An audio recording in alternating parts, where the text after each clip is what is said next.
الحمد لله نحمده ونستعينه ونستغفره ونؤمن به ونتوكل عليه ونعوذ بالله من شرور أنفسنا ومن سيئات أعمالنا من يهده الله فلا مضل له ومن يضلله فلا هادي له وأشهد أن لا إله إلا الله وحده لا شريك له وأشهد أن محمدًا عبده ورسوله يا أيها الذين آمنوا اتقوا الله حق تقاته ولا تموتن إلا وأنتم مسلمون يا أيها الناس اتقوا ربكم الذي خلقكم من نفس واحدة وخلق منها زوجها وبث منهما رجالا كثيرا ونساء واتقوا الله الذي تساءلون به والأرحام إن الله كان عليكم رقيبا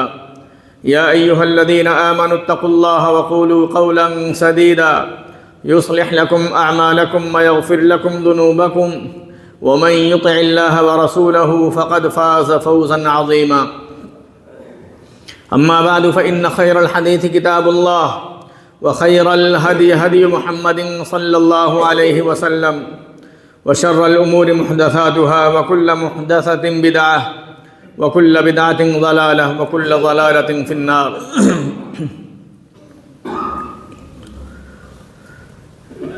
محترم حاضرین جمعہ، بزرگوں، نوجوانوں اور پردہ نشین محترم میری مائیں اور بہنیں،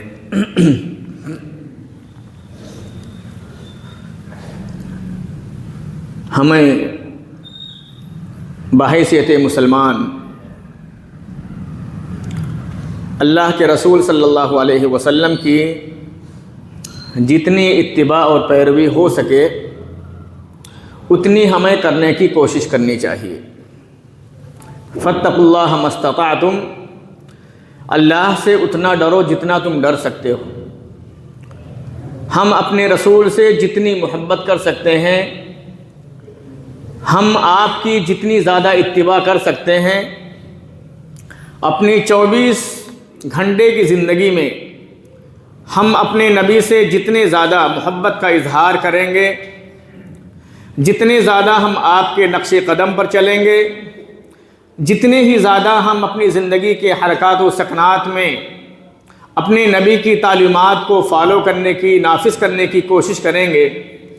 انشاءاللہ العزیز ہم اپنے رب سے اتنے ہی زیادہ قریب ہوں گے، اپنے نبی سے اتنے ہی زیادہ قریب ہوں گے، اپنے نبی کے اتنے ہی زیادہ محبوب اور چہیتے ہوتے جائیں گے۔ قل ان کنتم تحبون اللہ فاتبعونی یحببکم اللہ، اگر تم اللہ سے محبت کرنا چاہتے ہو تو میری پیروی کرو، میری اتباع کرو، نتیجے کے طور پر اللہ تبارک و تعالیٰ آپ سے محبت کرنے لگے گا۔ کل امتی یدخلون الجنۃ الا من ابا، آپ نے فرمایا کہ میری امت کے سارے لوگ جنت میں داخل ہوں گے سوائے ان لوگوں کے جو لوگ انکار کرنے والے ہیں۔ قیل ومن ابا یا رسول اللہ، صحابہ نے پوچھا اے اللہ کے رسول صلی اللہ علیہ وسلم آخر انکار کرنے والا کون ہے؟ آپ نے فرمایا من اطاعنی دخل الجنہ ومن عصانی فقد ابا، جس نے میری اطاعت کی، جس نے میری پیروی کی وہ جنت میں داخل ہوگا، اور جس نے میری نافرمانی کی، میری اطاعت نہیں کی، میری باتوں کو نہیں مانا، میری تعلیمات کے مطابق زندگی نہیں گزاری، میری سنتوں پر عمل نہیں کیا، منمانی زندگی گزاری، شریعت کو بالائے طاق رکھ کر کے منمانی اپنی خواہشات کے مطابق زندگی گزارتا رہا، ایسے لوگ جہنم میں داخل ہوں گے۔ جتنے زیادہ ہم اپنے نبی سے قریب ہوں گے، اس لیے ہماری کوشش ہونی چاہیے کہ ہم اپنی حرکات میں، سکنات میں، اٹھنے میں، بیٹھنے میں، چلنے میں، پھرنے میں، کھانے میں، پینے میں، گویا کہ زندگی کے جتنے بھی گوشے ہیں ہمیں زندگی کے سارے گوشوں میں اپنی نبی کی تعلیمات کو تلاش کرنا چاہیے جتنا ہو سکے۔ حضرت ابن عمر رضی اللہ تعالیٰ عنہ کے بارے میں آتا ہے کہ آپ اللہ کے رسول صلی اللہ علیہ وسلم کی اتباع میں بہت زیادہ غلو کرتے تھے، بہت زیادہ آپ کے نقش قدم پر چلنے کی کوشش کرتے تھے، یہاں تک کہ روایتوں میں آتا ہے کہ حضرت ابن عمر رضی اللہ تعالی عنہ اللہ کے رسول صلی اللہ علیہ وسلم نے دوران سفر میں جہاں نماز پڑھی ہے انہی جگہوں پر نماز پڑھنے کی کوشش کرتے تھے۔ اللہ کے رسول صلی اللہ علیہ وسلم نے دوران سفر جہاں پر قیام فرمایا ہے اسی جگہ قیام کرنے کی کوشش کرتے تھے۔ اللہ کے رسول صلی اللہ علیہ وسلم نے دوران سفر جو کیا ہے، یا حضر کی حالت میں، سفر کی حالت میں، قیام کی حالت میں جو کام بھی کیا ہے، آپ اس کام کو کرنے کی کوشش کیا کرتے تھے۔ بلکہ بعض نے تو یہاں تک کہا ہے،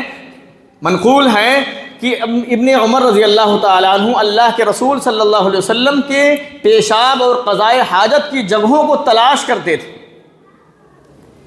اور ان جگہوں پر قضائے حاجت کرنے کی کوشش کرتے تھے جہاں اللہ کے رسول صلی اللہ علیہ وسلم نے قضائے حاجت کی ہو۔ اس قدر ابن عمر رضی اللہ تعالیٰ عنہ اللہ کے رسول صلی اللہ علیہ وسلم کی سنتوں پر عمل کرنے کی کوشش کرتے تھے۔ صحابہ میں سب سے زیادہ مشہور تھے کہ اللہ کے رسول صلی اللہ علیہ وسلم کے نقش قدم پر چلنے والے، سفر میں آپ صلی اللہ علیہ وسلم جس راستے کو اختیار کر کے گئے تھے، آپ کوشش کرتے تھے کہ اسی راستے پر آپ کے نقش قدم پر چلتے ہوئے میں اپنے اس منزل پر پہنچوں۔ ہم لوگ شعبان کے مہینے سے گزر رہے ہیں۔ ہم بحیثیت مسلمان اللہ کے رسول صلی اللہ علیہ وسلم کا امتی ہونے کے ناطے ہم تلاش کریں کہ ہمارے نبی کا معاملہ شعبان کے ساتھ کیا تھا، آپ شعبان کو کیسے گزارا کرتے تھے، شعبان کے ساتھ آپ کا معاملہ کیا ہوا کرتا تھا، کیا شعبان میں آپ صلی اللہ علیہ وسلم وہی معاملہ کرتے تھے جو دوسرے مہینوں میں کیا کرتے تھے، یا شعبان میں آپ کا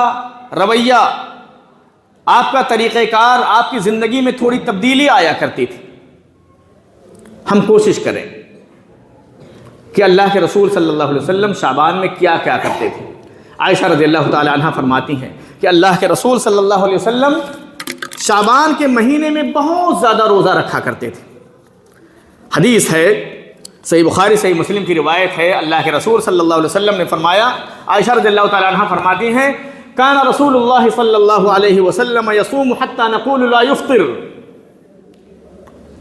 کہ اللہ کے رسول صلی اللہ علیہ وسلم شعبان کے مہینے میں اتنا روزہ رکھتے تھے، اتنا روزہ رکھتے تھے کہ ہم لوگ کہتے تھے کہ ایسا لگتا ہے کہ آپ کوئی روزہ چھوڑیں گے ہی نہیں۔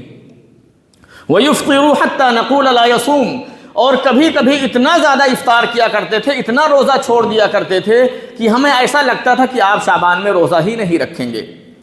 آگے فرماتی ہیں، وَمَا رَأَيْتُ رَسُولَ اللَّهِ صلی اللہ علیہ وسلم اسْتَكْمَلَ صِيَامَ شَهْرٍ إِلَّا رَمَضَانَ وَمَا رَأَيْتُهُ أَكْثَرَ صِيَامًا مِنْهُ فِي شَعْبَانَ، کہ میں نے اللہ کے رسول صلی اللہ علیہ وسلم کو رمضان کے علاوہ کسی مہینے کا پورا روزہ رکھتے نہیں دیکھا، یعنی پورے مہینے روزہ رکھیں۔ رمضان کے علاوہ اللہ کے رسول صلی اللہ علیہ وسلم کسی مہینے کے پورے ایام کے روزے نہیں رکھا کرتے تھے، لیکن وہیں پر یہ بھی فرماتی ہیں کہ میں نے اللہ کے رسول صلی اللہ علیہ وسلم کو شعبان کے مہینے میں جتنا روزہ رکھتے ہوئے دیکھا ہے، اتنا روزہ میں نے اللہ کے رسول صلی اللہ علیہ وسلم کو کسی اور مہینے میں رکھتے ہوئے نہیں دیکھا۔ یعنی آپ صلی اللہ علیہ وسلم تمہید کے طور پر، اعداد کے طور پر، استعداد کے طور پر رمضان کا استقبال کرنے کے لیے آپ شعبان کے مہینے میں زیادہ روزہ رکھنے لگتے تھے، تاکہ رمضان کے مہینے میں روزہ رکھنے کی عادت سی پڑ جائے، رمضان کے مہینے ہم پر دشوار نہ گزرے، ہماری ہیبٹ ہو جائے۔ تو ہمیں بھی کوشش کرنی چاہیے، اگر اللہ نے آپ کو سکت دی ہے، طاقت دی ہے، قوت دی ہے، اگر آپ روزہ رکھنے کی سکت رکھتے ہیں تو کوشش کریں کہ اللہ کے رسول صلی اللہ علیہ وسلم کی اتباع اور پیروی کرتے ہوئے جتنا ہم سے ہو سکتا ہے ہم شعبان کے مہینے میں روزہ رکھیں۔ اسی طرح سے ایک دوسری روایت ہے، ابو سلمہ کہتے ہیں کہ عائشہ رضی اللہ تعالیٰ عنہ نے اسے بیان کیا ہے، لم یکن النبی صلی اللہ علیہ وسلم یصوم شہرا اکثر من شعبان وکان یصوم شعبان کلہ۔ یہ بھی صحیح بخاری صحیح مسلم کی روایت ہے کہ عائشہ رضی اللہ تعالیٰ عنہ فرماتی ہیں کہ اللہ کے رسول صلی اللہ علیہ وسلم سب سے زیادہ اگر نفلی روزہ رکھا کرتے تھے تو شعبان کے مہینے میں روزہ رکھا کرتے تھے، بلکہ اتنا زیادہ روزہ رکھا کرتے تھے کہ عائشہ رضی اللہ تعالیٰ عنہ اسی روایت کے اندر فرماتی ہیں، وَكَانَ يَصُومُ شَعْبَانَ كُلَّهُ، کبھی کبھی شعبان کا پورے مہینے کا روزہ رکھ ڈالتے تھے۔ لیکن صحیح بات یہ ہے، پورے مہینے کے روزے کا مطلب یہ ہے کہ اللہ کے رسول صلی اللہ علیہ وسلم شعبان کے مہینے میں بہت زیادہ روزہ رکھا کرتے تھے۔ رمضان کے علاوہ پورے مہینے کا روزہ آپ صلی اللہ علیہ وسلم کبھی بھی کسی مہینے میں نہیں رکھا کرتے تھے۔ اس کی وضاحت ایک دوسری حدیث سے ہوتی ہے، ابھی اس کا تذکرہ ہم انشاءاللہ کریں گے کہ صحیح بات کیا ہے کہ پورے شعبان کا روزہ نہ رکھا جائے، پورے مہینے کا روزہ رکھنا صرف رمضان کے اندر مشروع ہے، لیکن رمضان کے علاوہ دوسرے مہینوں میں روزہ رکھنا چاہیے، لیکن خصوصیت کے ساتھ ہمیں شعبان میں زیادہ سے زیادہ روزوں کا اہتمام کرنا چاہیے۔ یہ اللہ کے رسول صلی اللہ علیہ وسلم کا تعامل رہا ہے، معاملہ رہا ہے۔ ام سلمہ رضی اللہ تعالی عنہ فرماتی ہیں ما رأیت النبی صلی اللہ علیہ وسلم یصوم شہرین متتابعین الا شعبان و رمضان۔ ام سلمہ رضی اللہ تعالی عنہ یہ بھی آپ کی ایک بیوی ہیں، کہتی ہیں کہ میں نے اللہ کے رسول صلی اللہ علیہ وسلم کو پے در پہ 2 مہینوں کے روزے رکھتے ہوئے نہیں دیکھا مگر شعبان اور رمضان کا مہینہ۔ شعبان میں اور رمضان کے مہینے میں آپ پے در پہ روزہ رکھا کرتے تھے۔ لیکن شارحین حدیث کہتے ہیں کہ حدیث میں کوئی ٹکراؤ نہیں ہے۔ حدیث کا مطلب یہ ہے جن حدیثوں میں یہ تذکرہ آیا ہوا ہے کہ آپ پورے شعبان کا روزہ رکھا کرتے تھے، ان حدیثوں کا مطلب یہ ہے کہ اللہ کے رسول صلی اللہ علیہ وسلم شعبان کے اکثر دنوں کا روزہ رکھا کرتے تھے، شعبان کے مہینے کا اکثر روزہ رکھا کرتے تھے۔ آپ پے در پہ 2 مہینے مستقل پورے مہینے کا روزہ نہیں رکھتے تھے، لیکن شعبان کے مہینے میں آپ اتنی کثرت سے روزہ رکھا کرتے تھے کہ دیکھنے والوں کو ایسا لگتا تھا کہ آپ نے پورے شعبان کے روزے رکھے ہیں۔ تو ہمیں پورے شعبان کا مکمل روزہ تو نہیں رکھنا ہے، لیکن کوشش کرنا ہے انشاءاللہ العزیز کہ جو ایام بچے ہیں جتنی سکت ہو سکتی ہے، جتنی طاقت ہو سکتی ہے، ہم روزہ رکھنے کی کوشش کریں۔ اس کی وضاحت ہوتی ہے کہ اللہ کے رسول صلی اللہ علیہ وسلم شعبان کے مہینے میں زیادہ روزہ رکھا کرتے تھے، اور آخر شعبان کے مہینے میں روزہ آخر آپ کیوں زیادہ رکھتے تھے اس کی بھی علت آپ صلی اللہ علیہ وسلم نے ایک حدیث کے اندر بیان فرمائی ہے۔ اسامہ بن زید رضی اللہ تعالیٰ عنہ فرماتے ہیں کہ میں نے کہا اے اللہ کے رسول صلی اللہ علیہ وسلم لم ارک تصوم شہرا من الشہور ما تصوم من شعبان، کہ اے اللہ کے رسول صلی اللہ علیہ وسلم جتنا روزہ آپ شعبان کے مہینے میں رکھتے ہیں اتنا روزہ رکھتے ہوئے میں نے آپ کو کسی مہینے میں نہیں دیکھا۔ کبھی آپ کسی مہینے میں اتنا روزہ نہیں رکھتے ہیں جتنا شعبان میں رکھتے ہیں۔ تو آپ نے کیا فرمایا؟ ذالک شہر یغفل الناس عنہ بین رجب و رمضان، بین رجب و رمضان، کہ یہ وہ مہینہ ہے کہ جس سے اکثر لوگ غافل ہو جاتے ہیں۔ اس کی وجہ کیا ہے کہ رمضان شعبان کے بعد بھی ایک برکت والا مہینہ ہے، اور شعبان سے پہلے ایک حرمت والا مہینہ ہے۔ آپ جانتے ہوں گے کہ حرمت والے 4 مہینے ہیں، ذی القعدہ، ذی الحج، محرم اور رجب۔ یہ 4 مہینے اللہ تبارک و تعالیٰ کے یہاں جب سے اللہ نے اس دنیا کو پیدا فرمایا ہے، آسمان و زمینوں کو پیدا فرمایا ہے، مہینوں کو پیدا فرمایا ہے، دنوں کو پیدا فرمایا ہے، اسی دن سے اللہ تبارک و تعالیٰ نے 4 مہینوں کو حرمت والا مہینہ قرار دیا ہے۔ انہی 4 مہینوں میں سے ایک مہینہ رجب کا ہے۔ تو آپ نے فرمایا کہ چونکہ شعبان سے پہلے رجب کا مہینہ ہے، یہ حرمت والا مہینہ ہے جس کا مشرکین مکہ بڑا احترام کیا کرتے تھے، اس مہینے میں جنگ و جدال نہیں کیا کرتے تھے، تو لوگ اس کی عظمت کو جانتے ہیں، ڈوبے رہتے ہیں اس کی عظمت میں۔ اور پھر شعبان کے بعد رمضان کا مہینہ آنے والا ہے، تو رمضان کے انتظار میں لوگ شعبان کو بھولے رہتے ہیں۔ تو آپ نے فرمایا میں شعبان کے مہینے میں اس لیے زیادہ روزہ رکھتا ہوں، اس لیے کہ عام طور پر لوگ شعبان کے مہینے کی فضیلت سے غافل رہتے ہیں۔ اور دوسری بات آپ نے یہ بھی فرمائی کہ وَهُوَ شَهْرٌ تُرْفَعُ فِيهِ الْأَعْمَالُ إِلَى رَبِّ الْعَالَمِينَ، یہ وہ مہینہ ہے جس مہینے میں بندے کے سال کے سارے اعمال اللہ کی بارگاہ میں پیش کیے جاتے ہیں۔ وَأَنَا أُحِبُّ أَن يُرْفَعَ عَمَلِي وَأَنَا صَائِمٌ، اور میں چاہتا ہوں کہ میرے اعمال اللہ کی بارگاہ میں اس حالت میں پیش کیے جائیں کہ میں روزے کی حالت میں رہوں۔ اس سے پہلے میں آپ لوگوں کو بتا چکا ہوں کہ بندوں کے اعمال 3 اوقات میں پیش کیے جاتے ہیں، ایک سالانہ، ایک ہفتہ واری اور ایک یومیہ، روزانہ۔ روزانہ آپ کے اعمال عصر کی نماز اور فجر کی نماز میں پیش کیے جاتے ہیں۔ فرشتے آپ کے بارے میں اللہ تبارک و تعالیٰ کی یہاں رپورٹ کرتے ہیں، یتعاقبون فیکم ملائکۃ باللیل وملائکۃ بالنہار ویستمعون فی صلاۃ الصبح وصلاۃ العصر الی آخر الحدیث، کہ صبح و شام یعنی عصر اور فجر کی نمازوں میں فرشتوں کا آنا جانا ہوتا ہے۔ رات کے فرشتے صبح آسمان پر چلے جاتے ہیں اور دن کے فرشتے آسمان سے نیچے اتر آتے ہیں، اور عصر کے ٹائم رات کے فرشتے نیچے آ جاتے ہیں اور دن کے فرشتے آسمان پر چلے جاتے ہیں، اور اللہ تبارک و تعالیٰ ان سے پوچھتا ہے کہ تم نے میرے بندوں کو کس حالت میں پایا؟ ہم جب سوتے رہتے ہیں تو ہمارے بارے میں فرشتے رپورٹ دیتے ہیں کہ میں نے تیرے بندے کو فلاں بندے کو سوتا ہوا پایا، نماز سے غافل پایا۔ تو آپ کے اعمال روزانہ پیش کیے جاتے ہیں، عصر کی نماز اور فجر کی نماز، اور ہفتے میں آپ کے اعمال پیش کیے جاتے ہیں یوم الخمیس کو یعنی جمعرات کو۔ اسی لیے اللہ کے رسول صلی اللہ علیہ وسلم ہر جمعرات کو روزہ بھی رکھا کرتے تھے۔ ہر ہفتے ہر مسلمان کو 2 روزہ رکھنے کی کوشش کرنا چاہیے۔ اگر یہ ماحول دیکھنا ہے تو سعودی عرب کو جا کر کے دیکھ لیں۔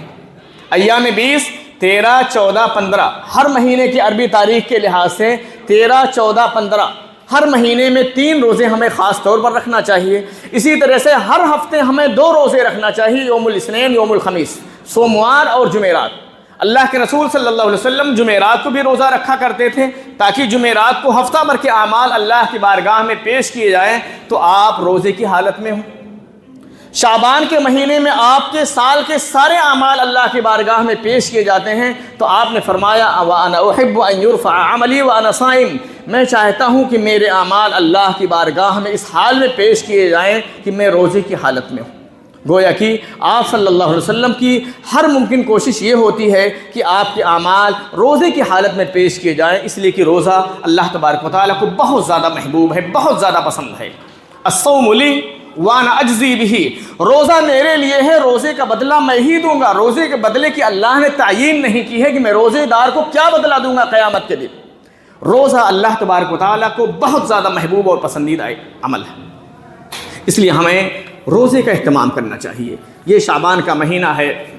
شعبان کے مہینے میں مسلمان بہت ساری خرافات کرتا ہے۔ دوستو، ہم وہی کریں جو ہمارے نبی نے کیا ہے۔ بدعت ہمارے اعمال کو دھو دے گی،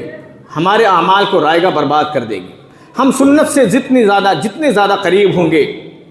اتنے زیادہ ہم اللہ کے رسول صلی اللہ علیہ وسلم کے چہیتے ہوں گے۔ لو کان حبک صادقا لاطعتہ ان المحب لمن یحب مطیع، کہ محبت کرنے والا جس سے محبت کرتا ہے اس کی بات کو مانتا ہے، جو جس سے محبت کرتا ہے اس کی بات کو تسلیم کرتا ہے۔ لو کان حبک صادقا لاطعتہ، اگر تمہاری محبت نبی سے سچی ہوتی تو آپ اپنے نبی کی پیروی کرتے۔ ان المحب لمن یحب مطیع، محبت کرنے والا اپنے محبوب کی اطاعت و فرما برداری کرتا ہے، جس سے محبت کرتا ہے اس کی بات کو تسلیم کرتا ہے، اس کی بات کو مانتا ہے۔ اگر ہم اپنی نبی سے محبت کا دعویٰ کرتے ہیں، اپنے اللہ سے محبت کا دعویٰ کرتے ہیں، تو ہمارے دعوے اس وقت تک صحیح نہیں ہوں گے، درست نہیں ہوں گے جب تک ہم اپنے رب اور اپنے نبی کے فرامین پر عمل کرنے کی کوشش نہ کریں، نہیں تو ہمارے دعوے جھوٹے ہوں گے۔ شعبان کے مہینے میں مسلمان بہت ساری خرافات کو انجام دیتا ہے۔ شعبان کے تعلق سے بہت ساری گمراہیاں پائی جاتی ہیں ہمارے مسلمانوں کے درمیان۔ شعبان کے مہینے کے تعلق سے ہمارے بہت سارے مسلمان بھائیوں کا عقیدہ ہے کہ 15ویں شعبان یعنی لیلۃ النصف میں شعبان، 15ویں شعبان کی رات میں اللہ تبارک و تعالیٰ نے قرآن کریم کو نازل فرمایا ہے۔ یہ بہت بڑی غلطی ہے مسلمانوں کی، بہت بڑی غلطی۔ سورہ دخان کی ایک آیت ہے انا انزلناہ فی لیلۃ مبارکۃ انا کنا منذرین، کہ ہم نے اس قرآن کریم کو مبارک رات میں نازل فرمایا ہے۔ ہمارا بہت سارے مسلمان غلطی کرتے ہوئے کہتے ہیں کہ اس مبارک رات سے مراد 15ویں شعبان کی رات ہے، حالانکہ دنیا کا ادنا سے ادنا مسلمان اس بات کو جانتا ہے کہ شہر رمضان الذی انزل فیہ القرآن، کہ رمضان کا وہ مہینہ ہے جس میں قرآن کریم کو نازل کیا گیا۔ اسی طرح سے مسلمان کا بچہ جانتا ہے کہ اللہ تبارک و تعالیٰ نے قرآن کریم کو لیلۃ القدر میں نازل فرمایا، انا انزلناہ فی لیلۃ القدر، ہم نے اس قرآن کریم کو لیلۃ القدر میں نازل فرمایا ہے۔ لیلۃ القدر رمضان کے مہینے میں آتی ہے، اور اللہ تبارک و تعالیٰ نے صراحت کے ساتھ فرما دیا شہر رمضان الذی انزل فیہ القرآن، یہ رمضان کا مہینہ ہے جس میں قرآن کریم کو لوح محفوظ سے آسمان دنیا پر نازل کیا گیا یا لوح محفوظ سے اتارا گیا۔ یہ واضح سی بات ہے، ہر مسلمان جانتا ہے۔ اس کے اندر گمراہی پیدا کرنا، اس کے اندر جو ہے لوگوں کو گمراہ کرنے کی کوشش کرنا، یہ بہت بڑی حماقت ہے۔ کہ قرآن کریم کو اللہ نے رمضان میں نازل فرمایا ہے، اور رمضان میں بھی اللہ تبارک و تعالیٰ نے لیلۃ القدر میں نازل فرمایا ہے۔ ہمارے بہت سارے بھولے بھالے مسلمان یہ سمجھتے ہیں کہ 15ویں شعبان کو اللہ تبارک و تعالیٰ نے اس قرآن کریم کو نازل فرمایا ہے، اس لیے بہت مبارک رات ہے جس رات میں ہمیں عبادت کرنی چاہیے۔ اسی طرح سے 15ویں شعبان کے تعلق سے ہمارے بہت سارے مسلمانوں کا عقیدہ ہے کہ 15ویں شعبان کو ہماری روحیں واپس آتی ہیں، نعوذ باللہ۔ یہ غلط عقیدے ہیں، مشرکانہ عقیدے ہیں۔ ان کے لیے بہت سارے کھانے بناتے ہیں، قبرستان جاتے ہیں، قبرستان کی زیارت کرتے ہیں، قبروں کو سجایا جاتا ہے، بہت سارے پکوان تیار کیے جاتے ہیں، نعوذ باللہ من ذالک۔ شعبان کے تعلق سے بہت ساری گمراہ کن، بہت ساری موضوع اور جھوٹی احادیث مسلمانوں میں عام ہیں۔ بعض احادیث کا تذکرہ کر دوں تاکہ آپ ان حدیثوں کے بارے میں جانیں۔ بعض احادیث جو شعبان کے تعلق سے انتہائی کمزور ہیں، کہتے ہیں کہ اللہ تبارک و تعالیٰ ینزل لیلۃ النصف من شعبان الی السماء الدنیا، کہ اللہ تبارک و تعالیٰ شعبان کی 15ویں رات کو آسمان دنیا پر نزول فرماتا ہے، فیغفر لاکثر من عدد شعر غنم کلب، اور بنو کلب کی بکریوں کی بالوں کی تعداد سے کہیں زیادہ اپنے بندوں کو معاف فرماتا ہے۔ یہ حدیث ضعیف ہے، بالکل درست نہیں ہے۔ اسی طرح سے ابو موسیٰ اشعری رضی اللہ تعالیٰ عنہ سے روایت ہے، کہتے ہیں کہ اللہ کے رسول صلی اللہ علیہ وسلم نے فرمایا کہ ان اللہ لا یطلع فی لیلۃ النصف من شعبان فیغفر لجمیع خلقہ الا لمشرک او مشاحن، کہ اللہ تبارک و تعالیٰ 15ویں شعبان کی رات کو جھانکتا ہے، دیکھتا ہے اپنے بندوں کی طرف، تو اپنے سارے بندوں کو اللہ تبارک و تعالیٰ بخش دیتا ہے سوائے مشرک کے اور مشاحن کے، جو لڑائی کرتا ہے، جھگڑالو ہے، جو قتل خوریزی مچاتا ہے، ان دونوں کے علاوہ اللہ تبارک و تعالیٰ اپنے سارے بندوں کو معاف فرما دیتا ہے۔ دوستو یہ روایت بھی بالکل درست نہیں ہے۔ اسی طرح سے حضرت علی رضی اللہ تعالیٰ عنہ کی طرف منسوب ہے ایک روایت کہ اللہ کے رسول صلی اللہ علیہ وسلم نے فرمایا اذا كانت لیلۃ النصف من شعبان فقوموا لیلها وصوموا نهارها فإن الله ينزل فيها لغروب الشمس إلى سماء الدنيا فيقول ألا من مستغفر فأغفر له ألا من مسترزق فأرزقه ألا مبتلا فأعافيه ألا كذا وكذا حتى يطلع الفجر۔ یہ حدیث بھی ضعیف ہے۔ کہتے ہیں کہ علی رضی اللہ تعالیٰ عنہ فرماتے ہیں کہ اللہ کے رسول صلی اللہ علیہ وسلم نے فرمایا کہ جب 15ویں شعبان ہوتی ہے فقوموا لیلہا، تو اس کی رات کو، 15ویں شعبان کی رات کو قیام کرو، نمازیں پڑھو، قیام اللیل کرو، وصوموا نہارہا، اور دن میں روزے رکھو، اس لیے کہ اللہ تبارک و تعالیٰ ینزل فیہا لغروب الشمس، سورج غروب ہوتے ہی اللہ تبارک و تعالیٰ آسمان دنیا پر نزول فرماتا ہے، فیقول، اور کہتا ہے الا من مستغفر فاغفر لہ، ہے کوئی بخشش کا سوال کرنے والا میں اسے بخش دوں، الا من مسترزق فارزقہ، ہے کوئی روزی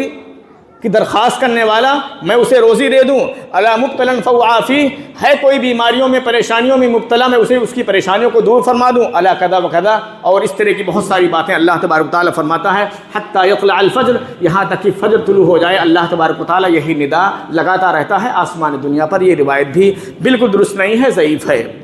اسی طرح سے بعض روایت ایسی ہیں جو من گھڑت ہیں، جھوٹی ہیں، محدثین نے انہیں جھوٹی قرار دیا ہے، من گھڑت ہے، منمانی ہے۔ انہی میں سے ایک ہے رجب شہر اللہ، رجب اللہ کا مہینہ ہے، وشعبان شہری، اور شعبان میرا مہینہ ہے، ورمضان شہر امتی، اور رمضان میری امت کا مہینہ ہے۔ یہ روایت موضوع ہے، من گھڑت ہے، جھوٹی ہے۔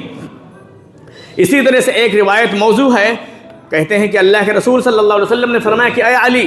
من صلی 100 رکعۃ فی لیلۃ النصف من شعبان، کہ اگر کوئی 15ویں شعبان کو 100 رکعت پڑھے، یقرأ فی کل رکعۃ بفاتحۃ الکتاب وقل هو اللہ احد 10 مرات، اور ہر رکعت میں 10 مرتبہ سورہ فاتحہ اور 10 مرتبہ قل هو اللہ احد پڑھے، تو اللہ کے رسول صلی اللہ علیہ وسلم نے فرمایا یا علی، ما من عبد يصلي هذه الصلوات الا قضى الله عز وجل له كل حاجة طلبها تلك الليلة، کہ اگر کوئی انسان اس نماز کو پڑھتا ہے اس کیفیت میں، 100 رکعت پڑھے اور ہر رکعت میں 10 بار قل هو اللہ احد اور 10 بار سورہ فاتحہ پڑھے، تو اللہ تبارک و تعالیٰ اس کی ساری حاجتوں، ساری ضرورتوں کو پوری فرما دیتا ہے۔ یہ موضوع من گھڑت روایت ہے، جس کو صلاۃ الفیہ کے نام سے بھی لوگ جانتے ہیں۔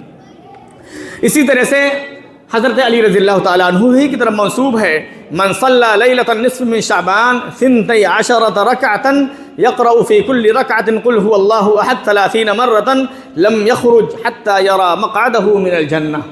یہ موضوع من گھڑت روایت ہے کہ آپ نے فرمایا کہ جو انسان 15ویں شعبان کو 12 رکعتیں پڑھے اور ہر رکعت میں 30 بار قل هو اللہ احد پڑھے، ہر رکعت میں 30 بار قل هو اللہ احد پڑھے، تو وہ اپنی نماز سے فارغ نہیں ہوگا یہاں تک کہ وہ جنت میں اپنا ٹھکانہ دیکھ لے گا۔ یہ روایت بھی موضوع ہے، من گھڑت ہے۔ اس طرح کی احادیث سے ہمیں پرہیز کرنا چاہیے، احتیاط کرنا چاہیے دوستو۔ یہ وہ بعض روایتیں ہیں جو شعبان کے مہینے کی فضیلت کے تعلق سے ہمارے درمیان رائج ہیں، عام ہیں، جنہیں عام کرنے کی کوشش کی جاتی ہے۔ دوستو ہمارے نبی نے جتنا بیان فرمایا ہے اسی پر اکتفا کر لیں، اسی میں ہمارے لیے خیر ہے، بھلائی ہے۔ کل خیر فی اتباع من سلف وکل شر فی اتباع من خلف۔ ہمارے اسلاف، ہمارے صحابہ کرام، ہمارے بڑوں، ہمارے بزرگوں نے، یعنی ہمارے اسلاف، ہمارے صحابہ کرام نے جو کچھ کیا ہے، ہم انہی کے نقش قدم پر چلتے ہوئے اپنی زندگی گزار لے جائیں، اسی میں خیر ہے، اسی میں بھلائی ہے۔ آپ صرف اتنا کر لے جائیں جتنا آپ کے نبی نے کیا ہے۔ آپ جتنا ہو سکے آپ شعبان کے مہینے میں روزہ رکھیں، لیکن ایک بات یہ بھی خیال رکھیں، یادداشت کے اس کے طور پر، کہ رمضان سے 1 دن یا 2 دن پہلے ہمیں روزہ نہیں رکھنا چاہیے۔ رمضان سے 1 دن یا 2 دن پہلے ہمیں روزہ نہیں رکھنا چاہیے، احتیاط کرنا چاہیے۔ ہاں، اگر کسی نے کوئی عادت بنا رکھی ہو کہ میں مہینے کا آخری روزہ رکھوں گا، یا کوئی اور روزہ وہ رکھنے کی نیت کر رکھا ہو، اگر ایسی مناسبت آ جائے تو ایسا انسان روزہ رکھ سکتا ہے، لیکن خصوصیت کے ساتھ رمضان سے 1 دن پہلے یا 2 دن پہلے ہمیں روزہ نہیں رکھنا چاہیے، احتیاط کرنا چاہیے، اس سے منع فرمایا گیا۔ تو ہم لوگ روزہ رکھیں، لیکن اس کا خیال رکھیں، خصوصیت کے ساتھ کسی دن کا روزہ رکھنا یہ بھی مشروع نہیں ہے۔ آپ بغیر کسی دن کی تخصیص کیے ہوئے کوشش کریں کہ جب بھی میسر ہو جائے آپ کو، جب بھی آپ کو طاقت ملے، قوت ملے، فرصت ملے، تو آپ شعبان کے مہینے میں زیادہ سے زیادہ روزہ رکھنے کی کوشش کریں، تاکہ ہم صحیح معنوں میں اپنے رمضان کا استقبال کر سکیں۔ اللہ تبارک و تعالی ہمیں اللہ کے رسول صلی اللہ علیہ وسلم کا شیدائی بنائے، آپ صلی اللہ علیہ وسلم کی سنتوں پر عمل کرنے والا، آپ کی سنتوں پر مر مٹنے والا، آپ کی سنتوں سے حد سے زیادہ محبت کرنے والا، اور آپ کی پیروی اور آپ کے نقش قدم پر چلنے والا بنا، تاکہ ہم آپ کے رفیق بن سکے جنت کے اندر۔ اللہ تبارک و تعالی ہمیں حوض کوثر سے جو ہے ہمیں آسودگی عطا فرمائے، اور ہم ان لوگوں میں سے نہ ہوں جو لوگ بدعتیں ایجاد کرتے ہیں، اور اللہ کے رسول صلی اللہ علیہ وسلم کل آب کوثر پر یا حوض کوثر پر آتے وقت ان سے کہیں سحقاً سحقاً کہ دور ہو جاؤ، مجھ سے دور ہو جاؤ، کہ تم لوگوں نے میرے بعد میرے دین کے اندر بہت ساری چیزوں کو ایجاد کر دیا تھا۔ اس لیے اللہ تبارک و تعالیٰ سے ہمیشہ دعا کریں کہ اللہ تبارک و تعالیٰ ہمیں سنتوں کا شیدائی بنائے، سنتوں پر عمل کرنے والا بنائے۔ اللہ تبارک و تعالیٰ ہمیں ہر حال میں بدعت سے بچائے، کم کریں، کم سے کم کریں، کوئی مشکل کی بات نہیں ہے، لیکن خالص کریں۔ اللہ کے رسول صلی اللہ علیہ وسلم نے جس طریقے پر جو کیا ہے اسی کو کرنے کی کوشش کریں۔ اللہ تبارک و تعالیٰ اسی کو پسند فرماتا ہے۔ سبحان ربک رب العزت عما یصفون وسلام علی المرسلین والحمد للہ رب العالمین۔